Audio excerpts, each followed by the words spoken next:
Good morning, everybody. Yeah, there's lots of energy in this room today. All right. Hey, today is the first Sunday of the month, so it is Music with the Minister. And so what we do on these days is we actually listen to a Christian song, listen to it, and then I kind of analyze it and kind of walk through it, kind of the message of it. Today's song is one of those songs I just have to admit to you, it's not the style of song I like, and I don't really like the sound of it, which means probably like 80% of you will be like, oh, I really like that song, okay?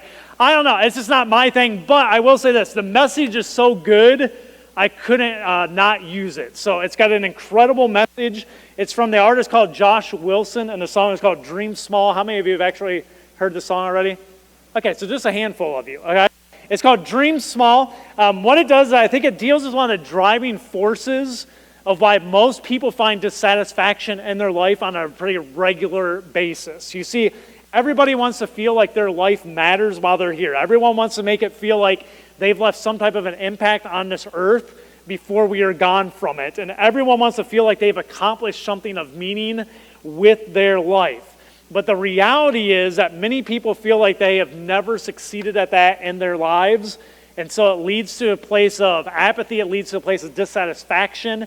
And this song kind of deals with it, trying to help us find a different path forward so we know our lives are a life of purpose. Now, the reason we struggle with finding satisfaction and feeling like we've made an impact, my belief is because we've been conditioned to look at the wrong place of how that happens. What we tend to do is we like to look at the big picture rather than looking at all the little things that make up the big picture.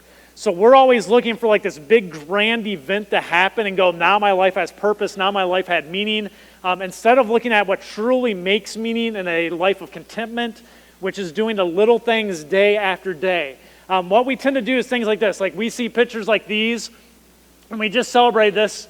Chuck, if you've got them there. You see Neil Armstrong landing on the moon, and we see that and go, great accomplishment. The thing we don't see is the 20-year grind of Neil Armstrong to get to that point. Like a 20-year career of doing things right day in, day out, training and everything to get to that point where he's on the moon. We see a guy like Abraham Lincoln. We see him win the Civil War, and we see him as one of our greatest presidents. But we don't see the 40-year path that took him day in and day out to become the president of the United States and to win the Civil War. We don't see that. We see Jesus Christ. We see his 3-year ministry. We see his sacrifice, and we celebrate it and we remember it.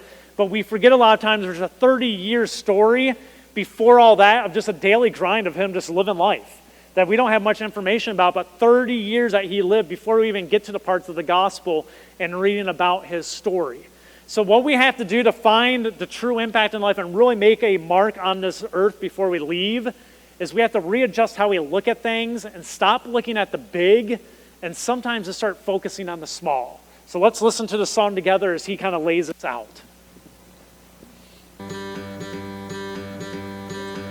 It's a mama singing songs about the Lord.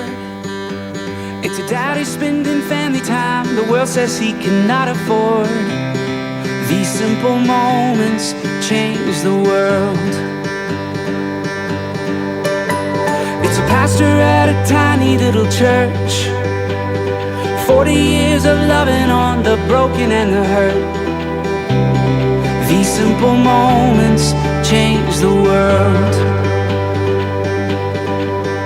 Dream small, don't buy the lie, you've gotta do it all. Just let Jesus use you where you are, one day at a time. Live well, loving God and others as yourself. Find little ways where only you can help. With his great love, a tiny rock can make a giant fall. Dream small. It's visiting the widow down the street, or dancing on a Friday with your friend with special needs. These simple moments change the world. There's nothing wrong with bigger dreams. Just don't miss the minutes on your way to bigger things. No, 'cause these simple moments change the world. So dream small, don't buy the lie, you've gotta do it all.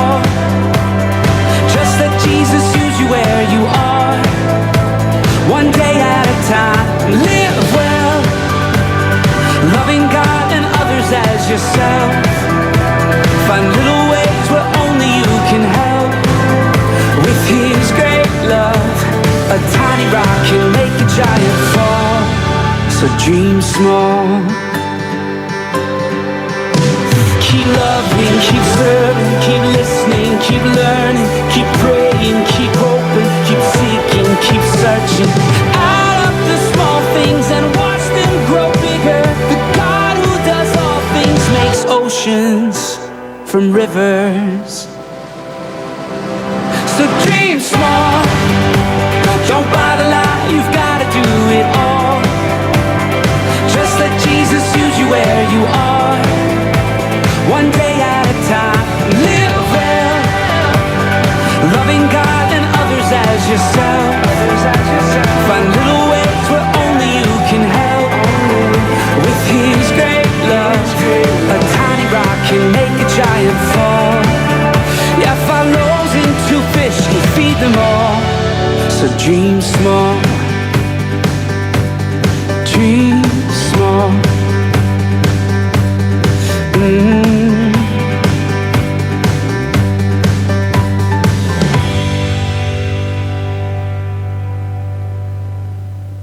All right. Now, real quick debate. Does anyone have an idea what type of style you would call that? It's not country. Would you say it's country? No, it's not country. Is it like a... Wait, hold on. I got to listen to the worship guy. What is it, Ryan? Folk Americana? Okay. All right. So it's kind of just a different style. It's not my favorite, but the message of it, dream small, is incredible. And I think it's a message we all need to hear, and it's something very practical for us to implement into our lives. So I want to look at 5 things that he kind of points out in this song that we can learn from looking at the words of it. And here's the first thing we see is he kind of gives a warning about life. And here's what he says in the song with the warning. He says this: of course, there's nothing wrong with bigger dreams. So he's going, there's nothing wrong with having some bigger dreams and some things you want to achieve. Just don't miss the minutes on your way to bigger things. As he's going, as you pursue your dreams, as you pursue these big ideas that you have, don't miss the day-to-day, the minute-by-minute things that happen and just overlook those because you're so focused on that thing in the future. Because I see this happen a lot, is people are so focused with where they want to get to that they actually neglect to engage in the day-to-day things that will actually get them there. And you've probably run into people like this. We a lot of times will refer to these people as dreamers. And they're the people that always have like a new dream, but they never accomplish anything. Have you ever run into those people? All right? Every time you talk to them, they have some new great plan, some new great dream that they're going to achieve. But it's always something new because they never achieve anything, because they can never just focus day to day doing the right thing that would actually build and accomplish that dream that they see. Because that's all they can see, and they don't realize it happens day to day. That's how you get the big dreams, is the day-to-day little things. We often miss the joy of today because we're so focused on what we want to see happen tomorrow. So we overlook just what you could appreciate today in the small little things. If you have children, the small little things that you can appreciate on a day-to-day basis, that a lot of times that happens when we're older, is you look back and you go, man, I wish those days would have lasted longer, right? As they get older, they hit like high school. I've got like my high school son now, and you're like, man, I wish those younger days would have lasted longer, because you realize like I'm down to 3 years and he's out the door, which means I get a lot more money in my pocket, but he is out the door. And you go, man, that's going to be those days you look back and go, I wish I had them longer. I wish they were around longer. Now, I still have a younger one, so I'll get her for a little bit longer. And Jay's poking his mom over there because Jay's like, yeah, I'm about out the door too. So what's that? Yeah, and then there's the parents like Christy going, I wish he would go now that he graduated. So you get those types of things. But so often we miss the daily joys because we're so focused on what we want to come in the future that we neglect to engage in our daily existence. Now, the other thing that can happen here too is we can actually get ourselves in spiritual trouble. In James chapter 4, verses 13 through 17, you can read on the screen with me, it says this: look here, you who say, today or tomorrow we're going to go to a certain town and we will stay there for a year, we will do business there and make a profit. So what he's talking about here is the person who has their big dream already laid out. We're going to go do this. This is how it's going to play. We're going to make this big profit over this year period. And he says this: how do you know what your life will be like tomorrow? Your life is like the morning fog. It's here a little while, and then it's gone. which is you don't know if you're even going to be here during that year. You have no clue. And he says, what you ought to say is this: if the Lord wants us to, we will live and we will do this or we will do that. Otherwise, you are boasting about your own pretentious plans, and all such boasting is evil. All right? And he says, remember, it is sin to know what you ought to do and then not do it. Now you hear that last part a lot of times, you go, what does that have to do with the first part of the paragraph? As you read this whole thing about the plans and all that, and he's going, you don't know what tomorrow is. But he wraps it up with the verse 17 where he says, remember, it is sin to know what you ought to do and then not do it. The point is he's making for you is this: there's a lot of times we will put God's desires off for today for us, and we'll sideline it so we can still pursue our dreams that we want to pursue today. And we'll put God's stuff over there. Let me tell you how you do this all the time. We'll say this: tomorrow I'll start getting more into my Bible. Tomorrow I will start my prayer life and I'll start getting that right. Or usually it's like this: maybe in 6 months, because right now I'm just so busy.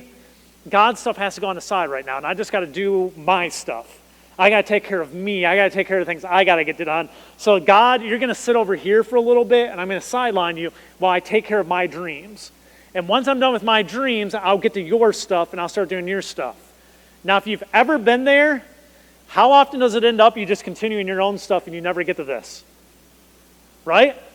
How many times have you gone through life where you go 2, 3 years, and every 3 weeks you're saying, man, God, I'm going to get back to having a personal time with you and work on my relationship with you. And you start that with 3 weeks, and then it becomes 6 weeks, and then it's 3 months, and it's 6 months. Before you know it, it's a year, and you're saying the same prayer, and you're saying the same thing, like, I'm going to get serious about it. And before you know it, it's 3 years, and then 6 years, and then maybe a decade, and you're like, someday I'm going to get to God's stuff. But someday never comes because you're just focused on this hypothetical thing out there because you're pursuing your dreams. And that's what this passage is talking about, is when you put yourself in the driver's seat and you have your big dreams instead of looking at God's little desires for you day to day, you will know the good you should do today and you'll put it aside to pursue your dreams. And then James is telling you here, that's sinful. You didn't do anything bad. You didn't go out and do anything horrible to anybody. But you didn't do what God called you to do because you're so focused on your dreams and what you want that you forgot to look at what God wants on a day-to-day basis. So that's the way he warns us in the song. The next thing we see is this, as he tells us where we should focus. And here's what he says. He says, dream small. Okay, this is very odd because we're always told in our culture to what? Dream big. Have big dreams, accomplish things. And the whole song is dream small.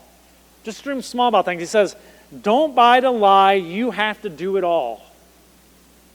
Don't buy the lie that you're the only one working at this thing, that you're the one that has to find victory in everything. You're the only one that can accomplish this. Don't buy the lie that you have to do it all. Just let Jesus use you where you are. I love this line. Stop looking for incredible ways to serve the Lord and start looking at where the Lord already has you and let him use you there.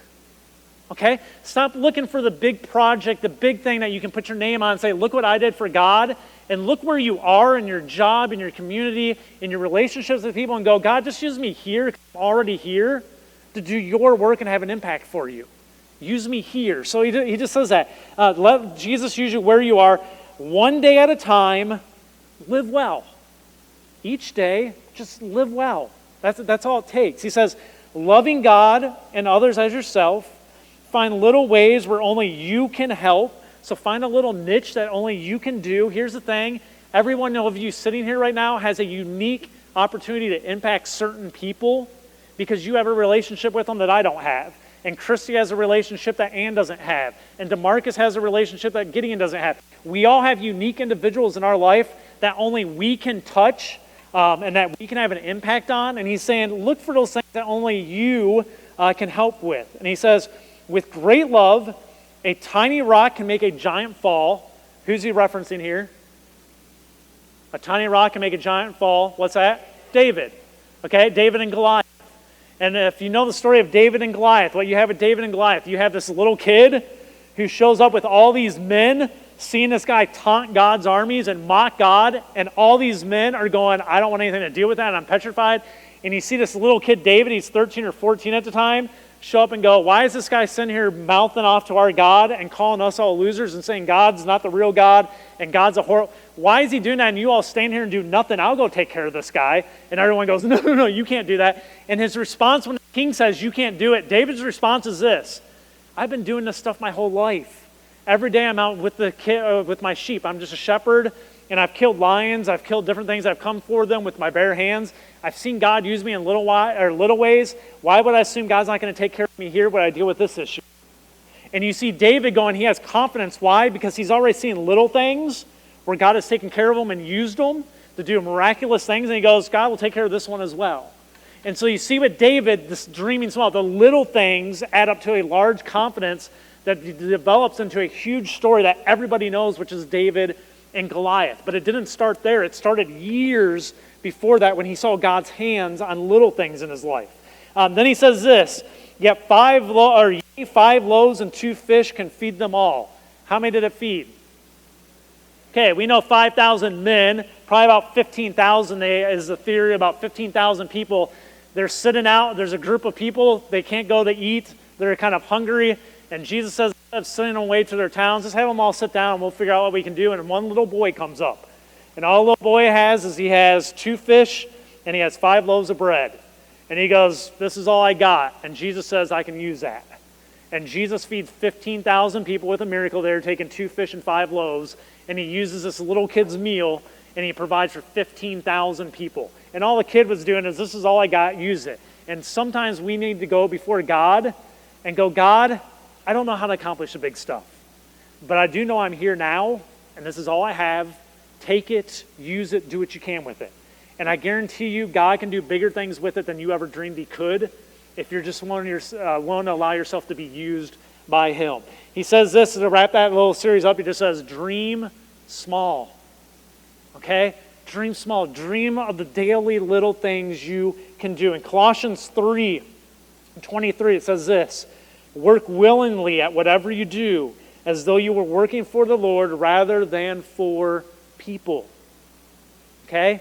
I don't care if you like your jobs on a daily basis. I don't care if your job stinks.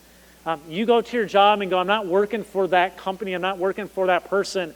I'm here to work for Christ. And I will do the best job I can, and then I will look for God to give me opportunities to make an impact on people.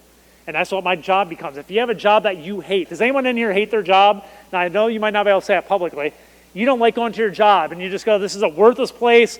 I'm spinning my wheels. I'm not making any impact. What I would tell you is this. That is not true if you are a follower of Christ. Because you are in an opportunity where you get to be an influencer for him in that job. Maybe the project or the product you're building, maybe the thing you're serving doesn't interest you and you don't have a care in that. But the thing is, it puts you in contact with a bunch of people that you can be Christ to. And so your job can still be your mission field. And that's a way of dreaming small instead of dreaming big, which is, I can't do anything until I'm happy with my job. Now, you can find happiness in any job if you have the right mindset, if you learn to dream small. Next thing he does is this. He says, he gives us examples of how to dream small. So now he's going to give us some examples.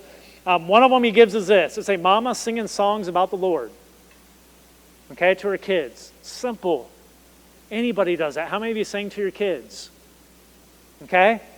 It's singing to your kids. It's a simple thing. It's dreaming small, but it has an impact on your children. This one, it's a daddy spending family time that the world says he can't afford. Okay?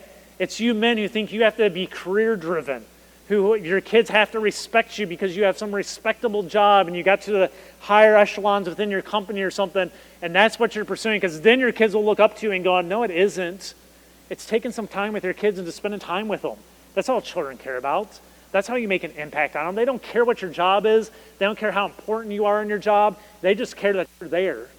Okay? But the world tells you it's about the job title. It's about the career. He says it's visiting a widow down the street. Taking time to go see someone that doesn't have someone there for them, and taking the time out of your busy schedule, dream small, tiny little thing, means something huge to them. And he says, or dancing on a Friday with your friend with special needs.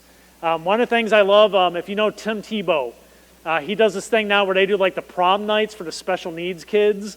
And they do it all over the country. So I have several friends in ministry. I do it at their churches and stuff in different areas. But they do these all over the country, and they do like a prom night for special needs kids. And those kids are the happiest kids you've ever seen in your life when they go to that thing. And you go, it's a really small thing, but to them it means everything. And it goes back to this whole thing of dream small. The things that make you special in someone's life are not the isolated big things you do for them. It's the regular small things that you do for them from time to time to time. You see, the thing that makes a good parent is not that they take their kids on vacation or they buy them stuff. The thing that makes someone a good parent is they're there every day living life with their children, that they are engaged with them, that they care for them, and that they model Christ to them. Parents who do not do the small things on a daily basis, when they do the vacations and buy their kids stuff, ultimately it's worthless to them. It doesn't mean a whole lot to them. It's not going to leave a huge impact on them if you're not doing the small things on a daily basis. The thing that makes a good marriage is not celebrating your anniversary once a year. Rather, it's the daily, weekly, monthly time that you put into serving and loving each other that makes a good marriage. If you're not doing the daily things, the anniversaries ultimately will be worthless. Okay? That's what makes a good marriage. It's what makes good parents. It's doing the small things on a regular basis instead of just doing big things to impress people. The next thing he talks about in the song is he states a profound, and I say it this way, yet simple truth.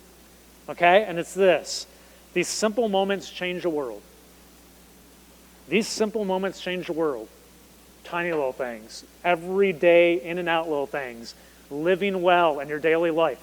Those are things that truly change the world. A lot of times we think the things that change the world are the rare, one-time, big event things. And he makes a point in a song, and I have to totally agree with him.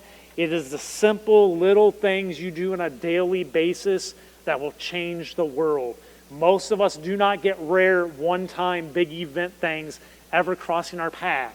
But we do get small little things every single day of our lives. It's in those tiny, simple moments that we impact lives, and therefore we change the world for the better. The final thing he brings up is this. He kind of details where our life should be focused. So he goes through and he just kind of gives us thing when he talks about dreaming small. What does that mean? Living well, what does that mean? He kind of gives you several things. Here's the things he says. He says, keep loving. Okay? Dream small. Make sure you're loving every day of your life, that you try to love people. He says, keep serving.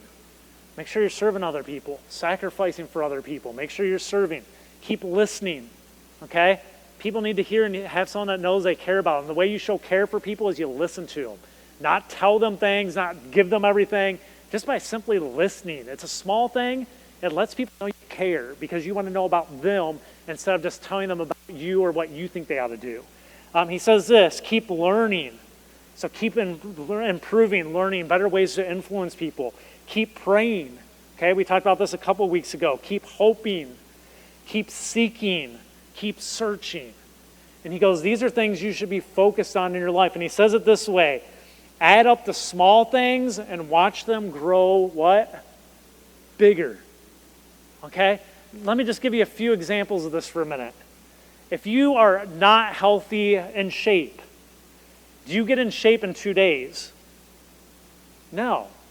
It's a step-by-step process. Okay? For instance, right now, some of you notice I have like tendonitis in my elbow. Started in January. So I've always worked out doing push-ups. Pretty much my whole, the last 20 years of my life to stay in shape. I haven't been able to do one in 8 months. Okay? Because I can't do anything with this arm. And it goes numb half the time, and then my son flicks it from time to time and makes it worse. So every time I get healthy, he re-injures it. But I'm just at the point now where I'm going to be able to start working out for the first time again, to start doing push-ups again. There is no way I'm going to do the same amount I was 8 months ago. It's just not going to happen. I'm going to start at a much smaller number and just start doing them so I don't hurt myself and build up. If you're just going, I want to lose weight, you don't lose 80 pounds in 2 days. Okay? The way you do it, James isn't in here, but I'm going to use him because I know he wouldn't mind, is James has lost how much weight over the last, 2 years? How much? Almost 200 pounds the guy's taken off. But it's been like a 2-year journey, okay? And it's day-to-day stuff. It's forcing yourself to do the day-to-day things that starts to shed that weight and you start to get in shape. Financially, the same thing. So many people in our culture go, I want to win the lottery because it'll just fix all my problems. It'll fix all my financial issues and stuff like that. I just need that big windfall, that one-time windfall. And I'm here to tell you this. That's not the way to go about it. If you do the right things financially day after day, week after week, year after year, over time, guess what? Money doesn't become something that hamstrings you. It becomes something you can bless other people with. Why? Because you've been responsible day to day doing the tiny things, and you don't have to look for the big windfalls. You don't have to look for the winning of the lottery. God starts to bless you because you're doing the little things right day after day, and over time, that builds financial independence. Okay? It's the same thing here that he brings up. Add the small little things up and watch them grow bigger. So often we want the big stuff right away, and we don't realize the only way you get there is doing the small things day in, day out. He says the God who does all things makes oceans from rivers. He makes big things from doing the tiny things well. We see this repeated over and over and over in scriptures. Do the good things, tiny things well, and God will bless you with bigger things. In 1 Corinthians chapter 10, it says this, Paul writes, so whether you eat or drink or whatever you do it all for the glory of God. Don't give offense to the Jews or the Gentiles or to the church of God.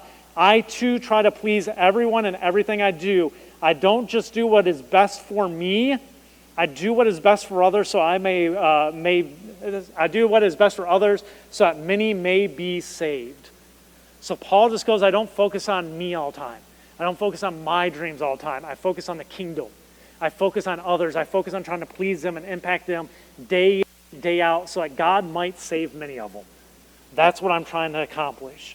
In summary of this song, the world leads us to believe that the meaning and purpose in life comes from having our name associated with a grand event. But the reality is simply this, that it's through small daily actions that real change, real impact often happens on this planet. So often we fail to make an impact because we're waiting for the moment instead of taking time to live in each moment that we have. And I hope you get that. So often we want like a moment, like the aha thing, like there it is. And the thing is, while we're waiting for that, we so often forget to live out each moment in our life where it achieves that somewhere down the road anyways. All right? To get the big things, to see the true impact of life. Stop looking for the big thing just to happen. Start realizing it happens because you do the small things well, day in, day out. There's so many people in this culture and in this community that are just waiting for that magical moment where all their problems are solved. And I can't tell you how many times I had this conversation. The way you solve all those problems, Joe or Shelly or whoever, I give your name, the way you solve this issue is every day do the right thing. Just get up today and focus on doing the right thing. If you do that today, get up tomorrow and do the right thing again, and just start focusing daily doing the right thing. If you do that, guess what? You'll work your way out of most of these issues that you have. The problem is you don't want to put the time into that because you just want to be done. You want to be solved. Nothing big ever happens that way. You never will feel satisfied waiting for the big moment. The only way you find satisfaction and leave your mark is day in, day out, dreaming small. And as he says, those simple moments change the world. Would you pray with me? Heavenly Father,